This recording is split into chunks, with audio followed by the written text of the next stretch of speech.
નમસ્તે વિદ્યાર્થી મિત્રો, આપણે આગલા વિડીયોમાં ચેપ્ટર 1 સંખ્યા પદ્ધતિનું સ્વાધ્યાય 1.2 પૂર્ણ કરેલું. તો આપણે આજના વિડીયોમાં સ્વાધ્યાય 1.3 જોશું. તેનો છે પ્રશ્ન પહેલો, નીચેની સંખ્યાઓને દશાંશ સ્વરૂપમાં લખો અને તે કેવા પ્રકારની દશાંશ અભિવ્યક્તિ છે તે જણાવો. તો કેવા પ્રકારની દશાંશ અભિવ્યક્તિ છે તે આપણે આ દાખલામાં જણાવવાનું છે કે શાંત અભિવ્યક્તિ છે કે અનંત અને અવરોધ અભિવ્યક્તિ છે. તો પહેલો પ્રશ્ન છે, પહેલો છે એમાં 36/100. તો 36/100 તો ઈઝી છે કે આપણે એક પછી બે મીંડા એટલે આવે છે તો આપણે ડાયરેક્ટ આન્સર કરી દઈશું 0.36. એટલે કઈ અભિવ્યક્તિ છે? શાંત અભિવ્યક્તિ.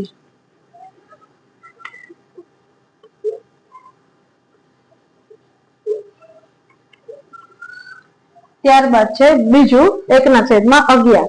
તો હવે આ જે છેદમાં છે એને આપણે બારે રાખીશું અને અંશમાં છે એ અંદર. 11 ના ઘડિયામાં 1 આવે ના આવે એટલે આપણે અહીંયા મૂકીશું 0. હવે અહીંયા આપણે મૂકીશું 0.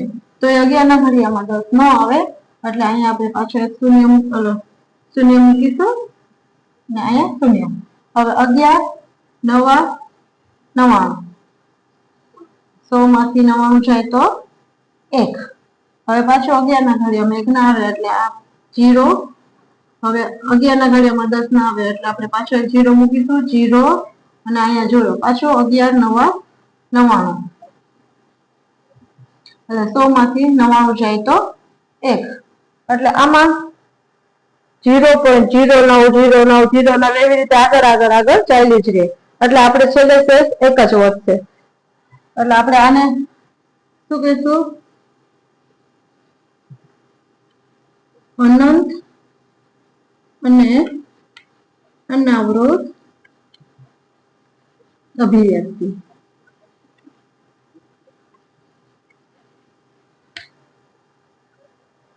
પછી છે ત્રીજો 4.1/8. તો હવે અહીંયા 4.1/8 એટલે 4.1/8 એટલે અહીંયા બંનેનું છે એ બેનો ગુણાકાર કરવાનો અને અહીંયા જે રકમ મળે એનો નાનો સરવાળો કરવાનો. એટલે કેવી રીતે? 8 ચોક 32. એટલે અહીંયા આવી આપણે 32 અને એમાં એક મૂક્યા એટલે 33. એટલે આપણે કેટલા મળ્યા? 33/8. એટલે હવે આવી રીતે થશે કે છેદમાં છે એ બારે રહેશે અને ઉપર અંશમાં છે એ અંદર રહેશે. એટલે હવે 8 ના ઘડિયામાં 33. 8 × 8 = 8 × 8 = 24. 8 ચોક 32. એટલે 32 માંથી 33 માંથી 32 જાય તો 1. હવે 8 ના ઘડિયામાં 1 ના આવે એટલે આપણે અહીંયા પોઈન્ટ મૂકીશું અને અહીંયા મૂકીશું 0. એટલે 8 × 8. 10 માંથી 8 જાય તો 2. હવે 8 ના ઘડિયામાં 2 ના આવે એટલે પાછા 0. 8 × 8 = 16 8 × 2 = 16. એટલે અહીંયા આવ્યો 16. પાછું 20 માંથી 16 જાય તો 4. પાછો 8 ના ઘડિયામાં 4 ના આવે એટલે 0. એટલે 8 × 8 8 × 2 = 16 8 × 3 = 24. 8 × 5 = 40. 8 × 5 = 40. એટલે 40 માંથી 40 થાય તો 0. એટલે આ કેવી અભિવ્યક્તિ છે? શાંત અભિવ્યક્તિ છે.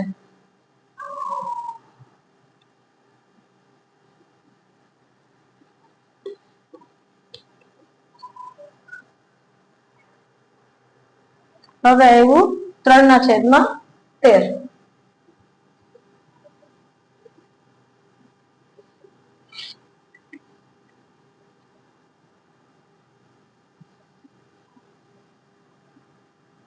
તેર ના ઘડિયામાં 3 ન આવે એટલે આપણે અહીંયા પેલા 0 પોઈન્ટ કરી લેશું અને અહીંયા મૂકી દઈશું 0. 13 × 2 = 26. 30 માંથી 40 જાય તો 4. હવે પાછું અહીંયા આપણે 0 મૂકીશું. 13 તેરી 39. 40 માંથી 1. પછી પાછું આપણે અહીંયા 0 મૂકીશું પણ 13 ના ઘડિયામાં 10 ના આવે એટલે આપણે અહીંયા 0 અને અહીંયા 0. 13 + 51. હવે 100 માંથી 91 જાય તો 9. હવે પાછું અહીંયા આપણે શૂન્ય મૂક્યું. 13 6 78 એટલે આપણે અહીંયા 78. હવે એનો જવાબ આપણે અહીંયા બાજુમાં સ્ટાર્ટ કરશું. 90 માંથી 78 જાય એટલે 12.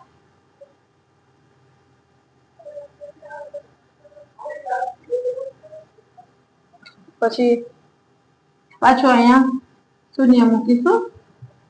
13 ના ઘડિયામાં 13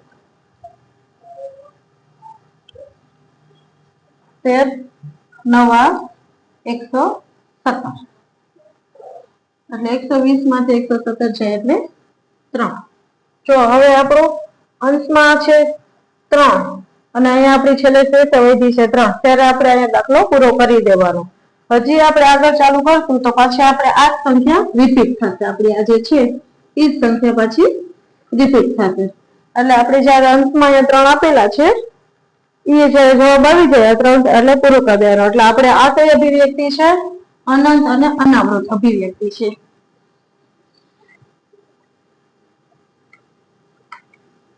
અનંત અને અનાવૃત.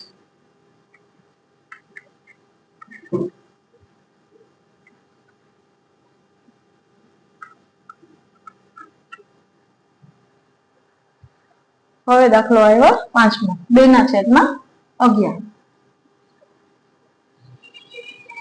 અંશમાં છે એ અંદર લઈશું, છેદમાં છે એ 12. 11 ના ઘડિયામાં 2 ન આવે એટલે આપણે અહીંયા 0.11 એકા 11 એટલે 20 માંથી 11 જાય તો 9. હવે આપણે 11 ના ઘડિયામાં 9 ના આવે એટલે પાછો અહીં 0 11 88 90 માંથી 88 જાય તો 2. હવે આપણો જવાબ અહીંયા આવી ગયો. અંશનો અહીંયા આવી ગયો. આપણી પાસે 2 વધી અને આપણે અંશમાં અહીંયા આવેલા છે 2 એટલે આપણે જવાબ અહીંયા પૂર્ણ કરી દેવાનો. હજી આપણે આગળ કરીએ તો એનો એ પાછો રિપીટ થશે. એવી રીતે થશે. ટ્રાય કરવી હોય તો આપણે જસ્ટ ટ્રાય કરીએ. ચલો કે 11 છે તો એના ઘડિયામાં 2 ન આવે તો પાછું આપણે અહીંયા શૂન્ય ઉમેરીએ તો 11 એકા 11. 20 માંથી 11 જાય તો પાછા 9. પછી પાછું અહીંયા આપણે શૂન્ય મૂકશું. પાછું 11 88 અને પાછા અહીંયા 88. 90 માંથી 88 જાય તો 2 વધશે. એવી જ રીતે આગળ ચાલ્યા રાખશે. એટલે આપણે જયારે પહેલી વાર 2 આવ્યા ત્યારે જ આપણે દાખલો પૂર્ણ કરી લેવાનો. આપણું આ કેવું છે?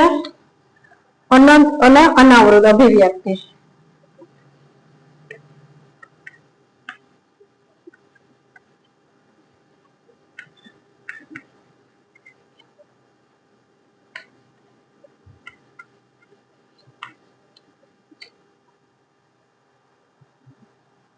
હવે દાખલો નંબર 6. 329 ના છેદમાં 400.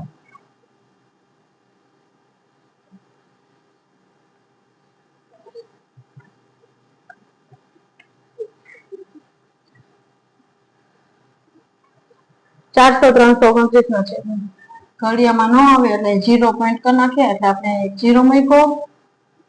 400 ના ઘડિયામાં 3290 તો શું થશે? 400 ના ઘડિયામાં 400 2 800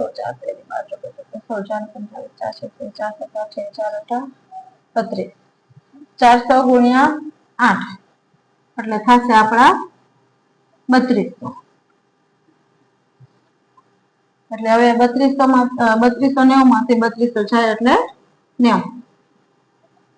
હવે 400 ના ઘડિયામાં 90 ના આવે એટલે પાછું આપણે શૂન્ય મૂક્યો એટલે 4 દુ 800 400 દુ 800 એટલે પાછું આપણે અહીંયા 900 માંથી 800 જાય એટલે 100.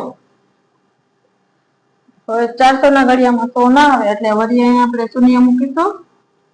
400 દુ 800 એટલે પાછા અહીંયા આપણે આવ્યા 200.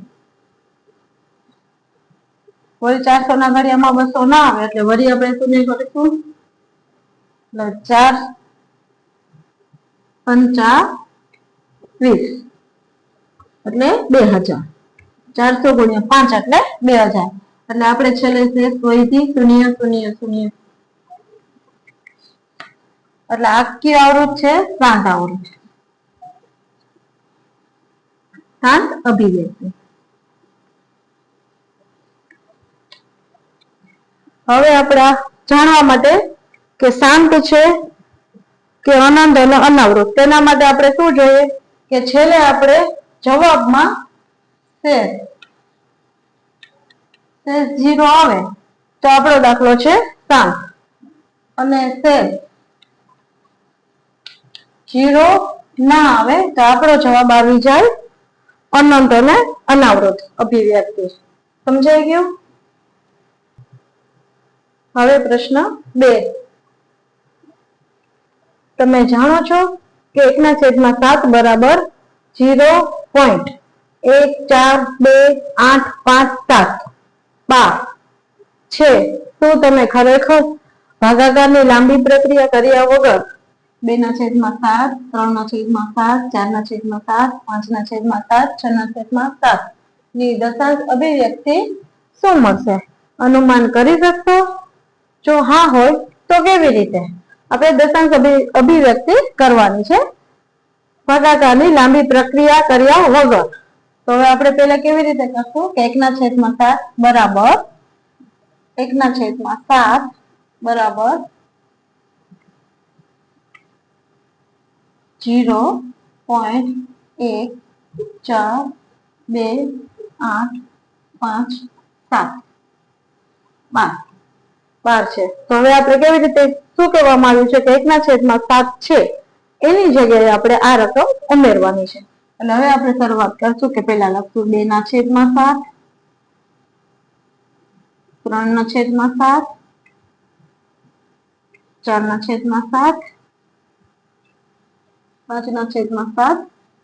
6/7 હવે આપણે શરૂઆત કરશું બરાબર 2 ગુણ્યા 1/7 હવે આપણે કહેવામાં આવ્યું છે કે 1/7 એની જગ્યાએ આપણે આ રકમ લખવાની છે એટલે બરાબર 2 ગુણ્યા 0.1428557 આવી રીતે હવે આપણે આનો ગુણાકાર કરવાનો છે આપણે આ ગુણાકારની પ્રક્રિયા અહીંયા રફ કામમાં કરવાની એટલે આપણો ખોટો પડે નહીં દાખલો એમને આવડે તો ઠીક છે નહીતર આપણે પાછું રફ કામમાં આ બધું કરતું જવાનું આ માટે આપણે અહીંયા રફ કામ કરીશું કે 0.1428557 ગુણ્યા 2 આપણે અહીંયા ગુણાકાર કરવાનો 2 × 7 14 2 × 5 = 10 ને 1 11 8 × 16 ને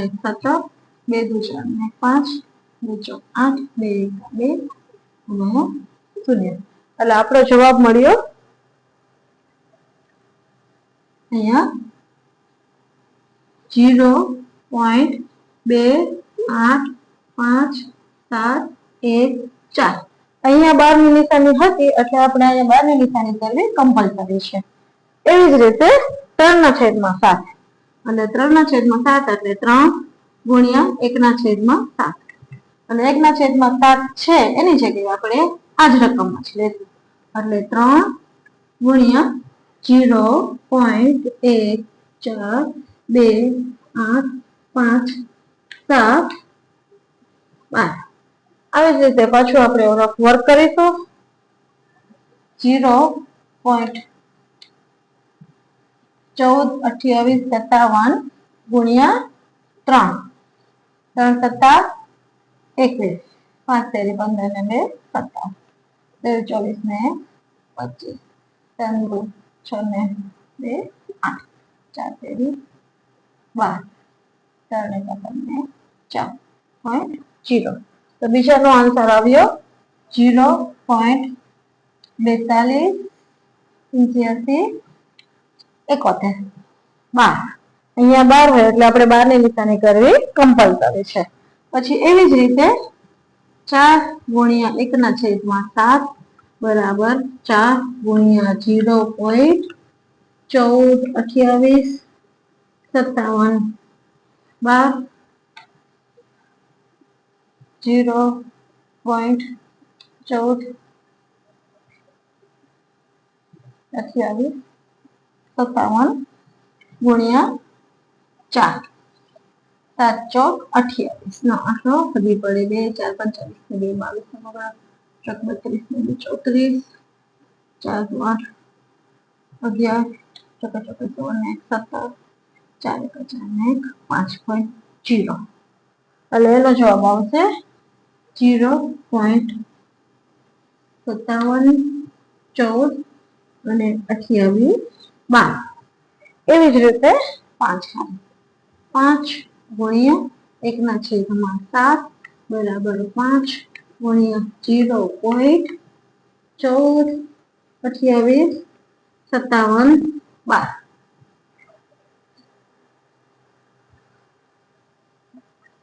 એવી જ રીતે પાછું રફ વર્કમાં આપણે કરીશું 0.14 28 57 ગુણ્યા 5 5 7 35 પછી 25 ને 3 28 8 5 40 5 10 ને 4 14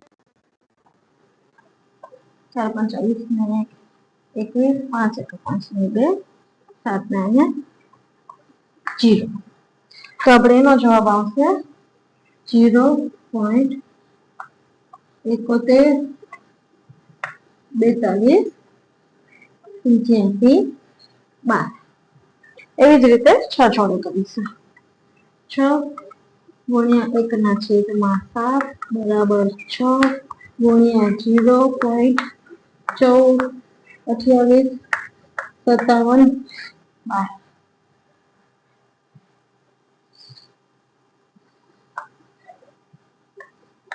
12 28 57 ગુણ્યા 6 7 6 42 નો બગડો વધી પડી 4 35 34 6 38 51 6 2 12 17 6 24 ને 25 6 1 6 ને 8 અને આગળ 0